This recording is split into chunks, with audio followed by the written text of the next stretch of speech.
Good morning, everybody, and welcome to the morning routine. It's Friday morning, July the 20th, 2018, episode number 395. I apologize for the 2-minute delay if you're watching on live video this morning.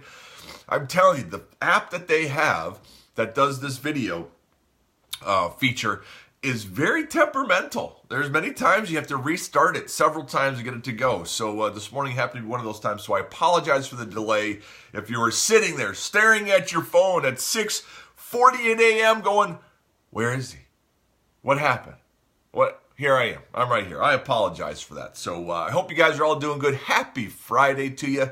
We've made it through yet another great week of doing things and achieving things and producing things and communicating and all those great things that were part of this past week and the troubles, right? I mean, I'm sure every single one of us had a moment in one of the days, or maybe even every single day, or maybe several moments every single day where we're like, good grief, right? But we made it through all of those, and here we are. It's Friday morning. We're together. This is going to be a great day. We're going to end the week strong. I feel it in my bones. It's going to be awesome. So I'm excited because my wife gets home after being gone for 2 weeks, sometime tomorrow. I'm not too sure what time, and I am stoked to have her back. I miss her so much, so it's going to be fantastic.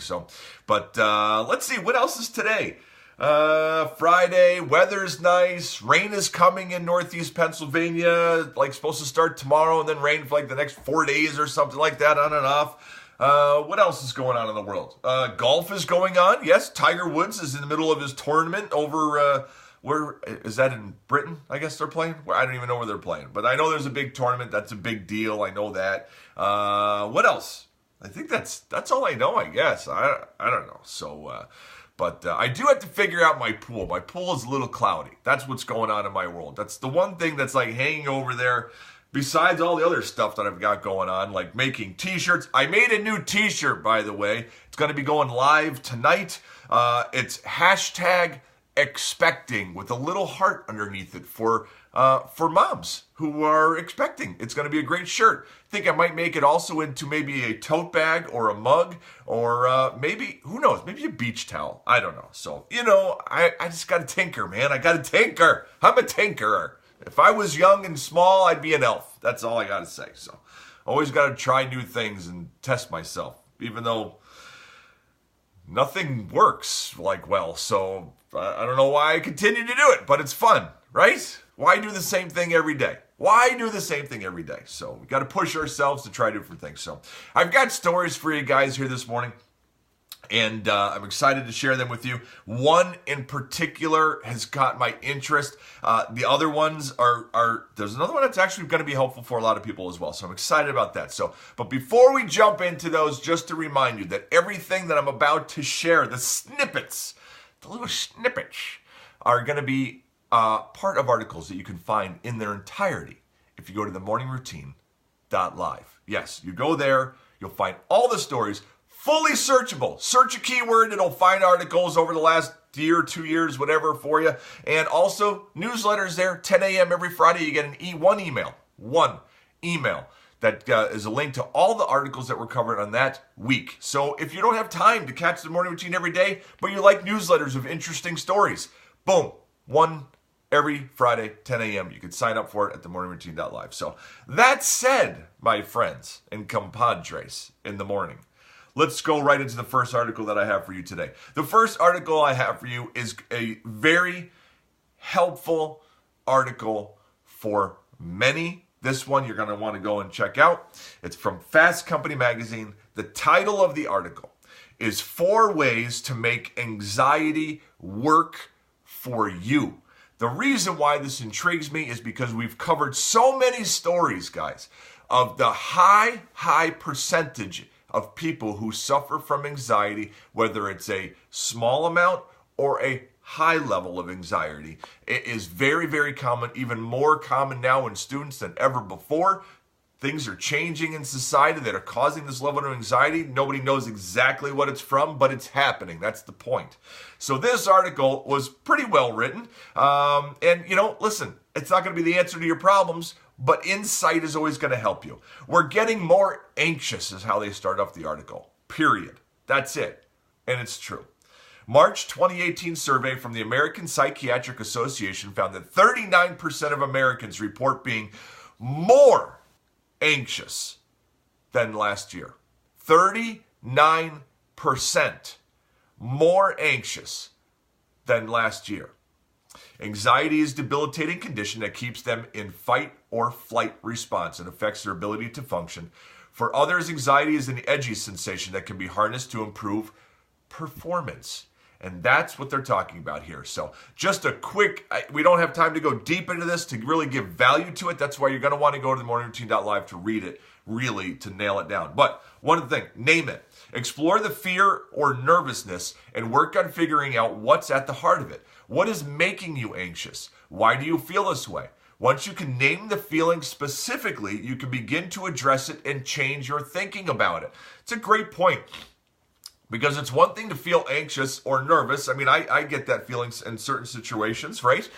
It's another to just not take the time to figure out what is it that's causing that so that you can then address it. That's a great first step. I like that. Next, confront it. Sometimes anxiety is trying to warn us of something or share a message about a risk or circumstance. Think about the warning signs that lie in your anxiety and what you need to address to be able to release it. That's great too. Sometimes anxiety is a condition that just comes on over anything. Sometimes it's truly part of us and it's a warning or making us, and it's a nervousness that can be a healthy nervousness, right? Next, diffuse it. If your anxious feelings are overwhelming, give yourself a break is one. They have some more written about that. Next, reframe it. Once you are clear on the reason for your feelings, you can begin to think about them in different ways. Anxiety, when it's not overwhelming, can sharpen your focus and improve performance. Think about the positive aspects of being excited and the potential benefit it holds. People who acknowledge their anxiety were better able to use it to motivate them. This kind of simplifies anxiety. I did hear somebody say the other day, and this is because nervousness and anxiety can be different things. And somebody said the other day, I found it interesting, that they've noticed that some of the great memories and events in their life have come right after or during the feeling of nervousness and anxiety. Because that's when you're about to do something that might be out of the norm or might be big and you're nervous about how it's going to go, or I've never done this before. That doesn't mean you run away from it. That could be something that's pushing you forward and you harness it, and then you get to experience something that you've never experienced before. So it could be a sign of something great right in front of you, you know? So anyways, that's that article, guys. Morningroutine.live. You can find out more about that. Let's just jump to the next story. The next article that I have, this is the one that I love. This is outstanding. I've never thought about this before. And, you know, I just love this story. You're going to want to go and read this one because I'm just going to share pieces of it. This is out of The Cut. It was written by Adam Sternberg. Now, I also went online after I read this and I just Googled some keywords, and there is a lot of news stories and writings about this topic. And I was like, wow, this is awesome. Out of The Cut, the name of this article, the title, is Middle Children Are Going Extinct Just When We Could Use Them the Most. This is awesome. I don't know if you're firstborn, middle child, youngest child, and you've seen all the books and information out there about, you know, the certain profile that most of the birth orders can fall into. This article goes into those. And I guess I never really thought about it, that each one has an important spot in society and how we work together. I mean, it's really, you think about it. In the 70s, 4 kids or more was the most common family unit. In the 70s, 4 kids or more. Today, nearly 2/3 of women with children now have 2 or 1. 2/3. That's 60% of women have 2 or 1 child. Which means no middle child.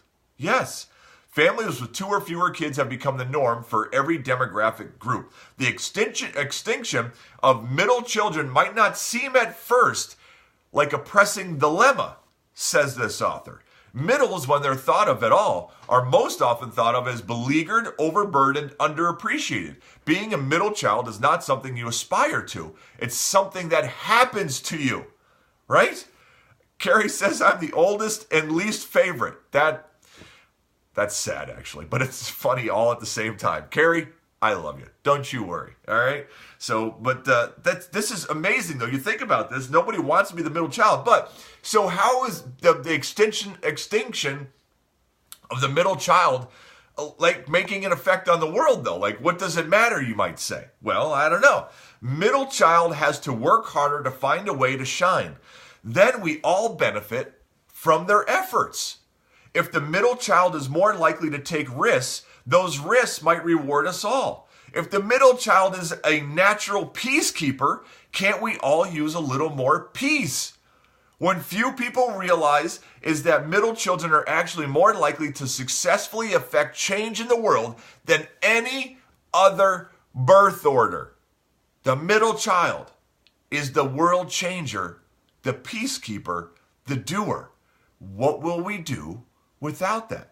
So, as we look and, there's this stigma out there. It may not be a stigma there because research is backing it up. But when we talk about millennials or whatever, and it drives me crazy that everybody likes to point out the negatives in a group because millennials have great gifts, right? But when we talk about some attributes, could it be because there is very few middle children in the millennial group? Maybe that's the difference. I don't know, So this is a great article. There's a lot more in here. It's actually a quite long article, very interesting to read. So, but I thought that was profound because I never thought about that. So one last little snippet for you guys. For everybody who follows esports and all that stuff like that, just breaking news, man. I've been talking about how fast this stuff has been growing.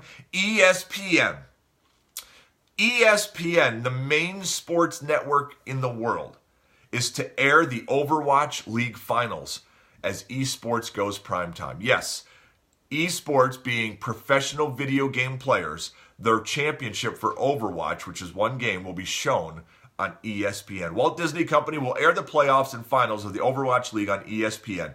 Growing popularity of professional video game competitions, they'll show the finals live starting on July 27th at 7 p.m. with a second day planned. The championship will be broadcast from Barclays Center in New York, where both days are sold out. Unbelievable. Goldman Sachs Group predicted that esports as the professional competitions are called, will have 276 million viewers worldwide by 2022, on par with the National Football League. Total revenue could reach $3 billion by then.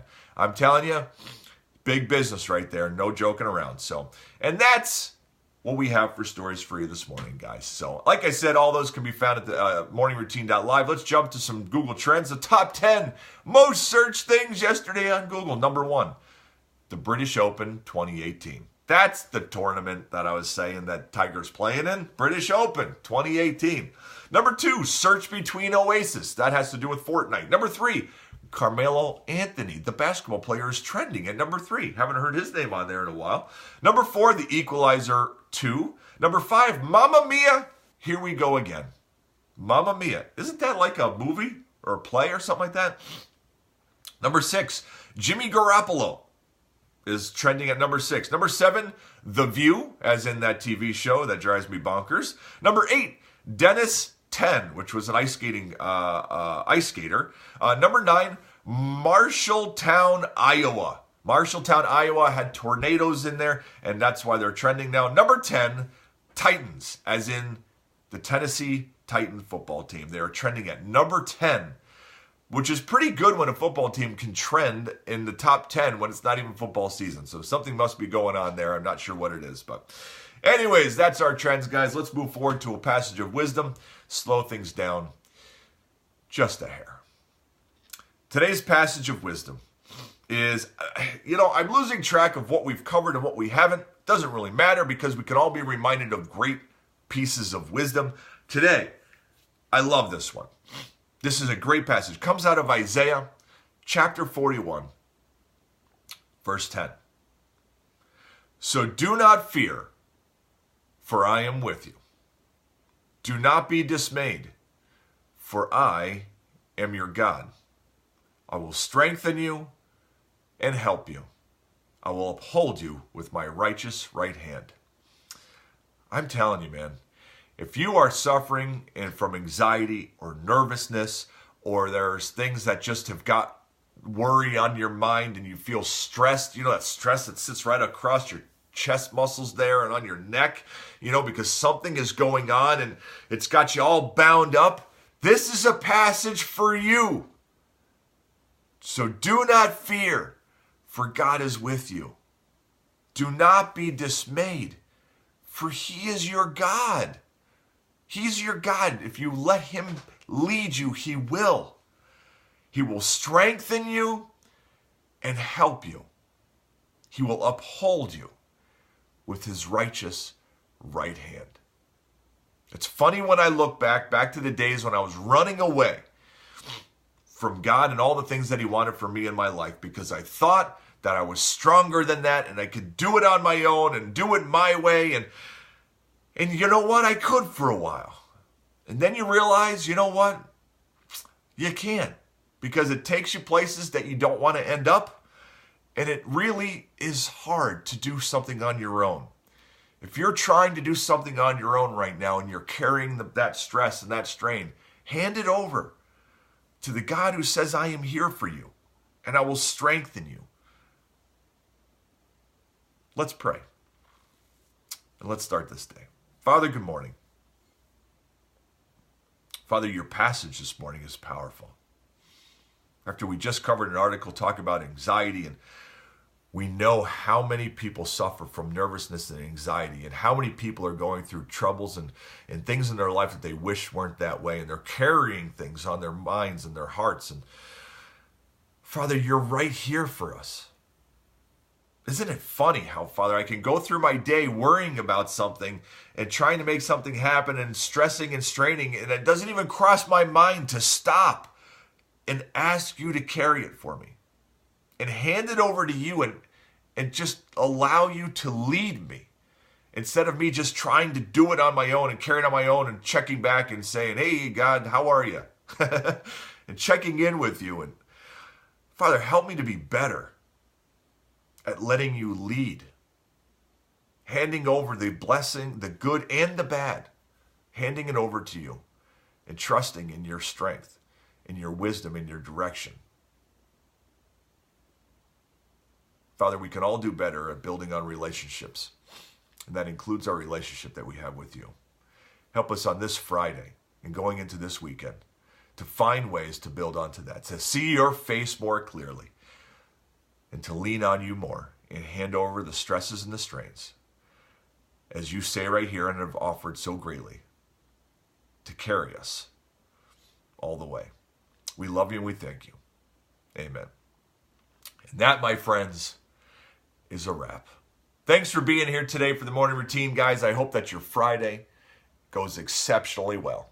Enjoy the weekend, the 2 days that we have ahead, where you get to get some downtime and do some things that you want to do. Be safe, have fun, spend some time for yourself to recharge, and then spend some time encouraging other people and pushing them forward. And don't forget that as you go through the weekend and through this day, to lean on the God who loves you eternally and unwavering. He is there for you, and he wants to help you. I love you guys. Have a great day. Have a great weekend. And don't forget to take time to think about who you're meant to be, and then to run for that like the wind. See you later, guys. Bye.